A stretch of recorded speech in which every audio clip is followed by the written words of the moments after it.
Welcome to Christianity Out Loud's weekly word.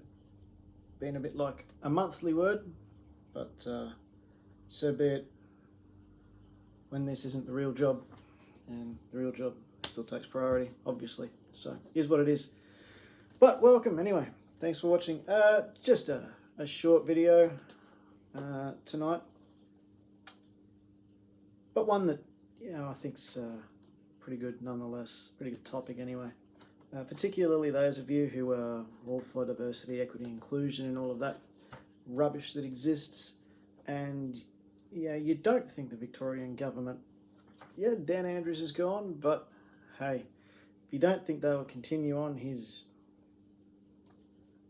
communist march and ban every thing that he doesn't agree with or that they don't agree with. Headline from news.com.au lifestyle section. This one caught my attention. Pacific Werribee changes merry everything sign after backlash. First sentence: an Australian shopping centre was forced to replace a controversial Christmas display after 2 days following public outcry. And you can guess why. Because hey, merry everything. That's what we are in a communist society, is all is one and one is all, so merry everything. This is mad. Of course they changed it. I am surprised that they actually got the backlash though, or that they caved to backlash. I don't believe for a minute that any of the people who were outraged by it are going to celebrate Christmas for the same reasons that I will be celebrating Christmas. However, I will not pass that judgment or cast that assertion upon all of them. Hopefully there were indeed some Christian advocacy groups and churches, etc., Christians in Victoria that decided to jump up and down about it and make a bit of noise, and good on them. It just really goes to show. And, it's... Earlier this year, the Victorian government banned, made illegal, punishable by some fine and jail time if you do the Nazi salute. Okay? Now, I abhor Nazism along with most radical left-wing ideologies. I abhor Nazism along with most radical right-wing ideologies. But you're either allowed to express your opinion or you're not. And therein lies the crux of the issue. You have a friend of mine who said, I agree with the banning of the Nazi symbol. And I went, I don't. He went, well, what possible reason could you have for not agreeing with that? Well, I find Nazism abhorrent. It's a ridiculous belief, and it has left a very bloody history, as has Marxism and communism and other radical left-wing ideologies. But yes, Nazism has left its mark upon history, that one we hope to never see repeated again. But you're allowed to believe it. Who am I to police your thoughts? I am a free speech absolutist in that sense.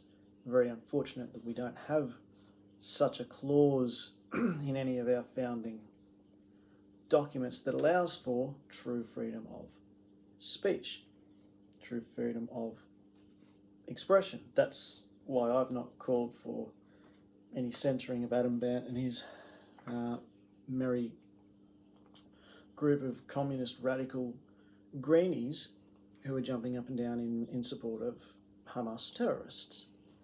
I think the Greens should be allowed to be outspoken, and they should be seen to be the political frauds that they are, actually not caring about the environment and caring for every radical left-wing ideology that seems to exist for some unknown reason. Makes absolutely no sense to me, but they can do as they wish, and they should be critiqued because of that.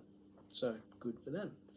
I don't want their speech or their pro-Hamas views stopped by government mandate. That's ridiculous. So why would I want government to ban Nazi salute? If you want to be a Nazi and have that belief, go and proclaim it in public. Be honest about your belief. Don't hide it. Don't be shy. Be honest that this is who you are. Proclaim it in a public space, and may the backlash you receive from those of us who rightfully think your views are dreadful, may you earn that, shall we say. Okay, I don't mean violently, but may you be shunned and pushed to the side as the radical extremist that you are. So no, I don't believe in that. And I'm looking at this because in this conversation with my friend, I said, yeah, but how long until the Victorian government bans the Christian cross? Because some trans person, some gay person, some atheist person deems it offensive. And he agreed with that, but we didn't sort of resolve that conversation. You know, it wasn't long before the shopping centre took the brunt of negative feedback from those who saw a couple of comments. Very disappointing display, multiculturalism gone mad. Merry everything's ridiculous. It's Christmas, we don't change names of other festivals, so I come up with a silly slogan. It's really offensive to those that celebrate it. There's that O word again. I wouldn't find it offensive. I would just say, you as a shopping centre, that's fine. I hope you lose a stack of business because of it. You can say merry everything and then watch your merry profits do that over Christmas when nobody shops there.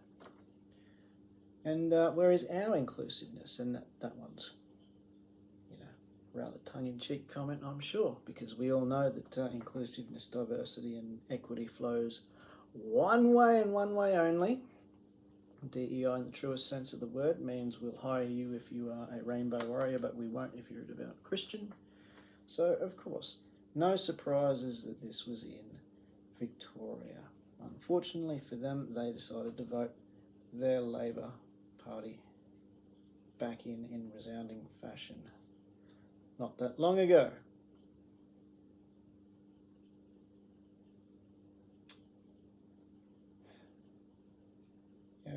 And of course, quite astounding, or some might say good, but quite astounding was the shopping centre's response. Of course, the ability of these, radical left-wingers, these post-modern, not even radical left-wingers, but these post-modernists that float around, and I include many Christians in that, who wish to apologise at the drop of a hat for making some offensive comment. Our overriding objective is to create a vibrant, enjoyable shopping environment that meets the needs of our community, particularly in the lead up to Christmas, which is why you should call it Merry Christmas, you bunch of muppets. Which is why we made the decision to change our signage from Merry Everything to Merry Christmas. Oh gosh, you spineless coward. This is part of the problem. This is why I wrote my second book, why I wrote Countercultural Cross, What the World Needs Now. Too many people like this, just spineless. Too many people want to go, merry everything, let's make everybody happy. And too many Christians just shove their head in the sand. So, there you go. So, my suggestion, of course I can't tell you to do anything, you can do what you want. Pacific Werribee, 29 kilometres southwest of Melbourne. Now, that's where it is. So if you want to go shopping there, go shopping there to your heart's content. If you want to let your wallet and your dollars do the speaking, go somewhere that, I don't know, maybe embraces the same beliefs that you have. So there you go. Question of the day: how long before the Victorian government, because they're the ones that are furthest down this track and are quite happy to sack people for being Christians and force them out of public office and all of that. Check previous videos. How long before they ban the Christian cross? How long before that symbol becomes so-called offensive and hateful? How long? I give it, I'm an optimist. I give it 5 years, but we'll see. So, there you go. Until next week. Oh, shout out to one of my Facebook followers, Billy Lindgren. You're an absolute champion and a scholar. So, there you go. Until next week. God bless.